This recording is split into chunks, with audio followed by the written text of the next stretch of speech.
السلام عليكم أصحابي كسو دبادة channel كنولشا فضلا هدي aad ku cusub tahay subscribe like comment كسو دبادة muuqaalkeena maanta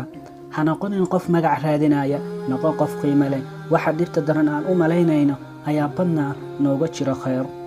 ogow guushiyo nasiibka cidna gooni uma lahan wanaaga waa ubax qurux badan oo ka baxa qalbiyada dadka kaliya waxaana arki kara dadka kuwooda qalbiyada wanaagsan leh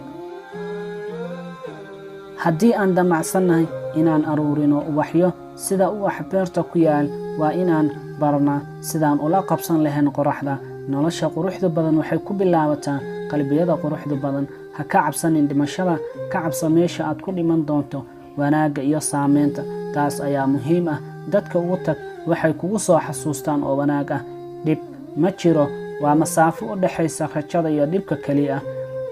waa inaan wax yar rajaynaa ama aan ogolaanaa dhibta si aan u gaarno guul ha akhrisanin sheekooyinka guusha ah akhriso kaliya sheekooyinka dhicitaanka ah maxaa yeelay sheekooyinka dhicitaanka ah waxaad ka heli doontaa fikrado aad ku guulaysan karto laakiin sheekooyinka guulaha ah waa fariin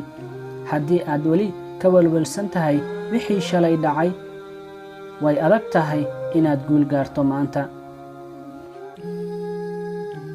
si aad u hesho waxaad jeceshahay ugu yaraan waa inaad u samirtaa waxaad necab tahay dadka barakaysan waa kuwa aan xasuusan inay wax sameeyeen aanan ilaawin in wax loo taray ka fikir faa'iidada aad ka heshay ganacsigaada ha ka welwelin khasaaraha ku heleelay ee markaasi hadalka fiican ee lagaa sheegay ka fikir ha ka welwelin xumaanta lagaa sheegay ama hadallada aan wanaagsanayn hadda ma samayn karo micnaheedu ma ahan inaan awoodin waa inaan mar kale aan qaban doono si ka fiirsasho mudan markaad u istaagto allah kaasoo ku siiyey wax walba iska ilaaw wax kale u muuqdo wax aan jirin dadka nasiibka badan waxay helaan fursado laakiin dadka guulaystayaashu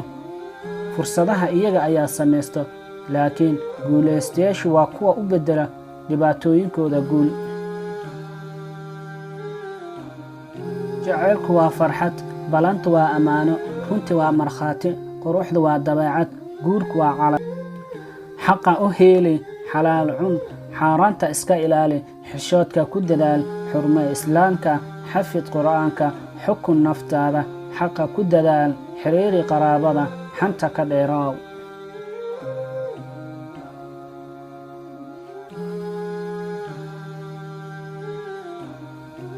hanaga ilaabin subscribe like comment share ugu yaraan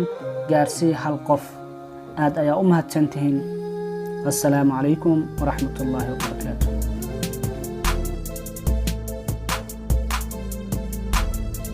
السلام عليكم مقعي وعد وقصلاي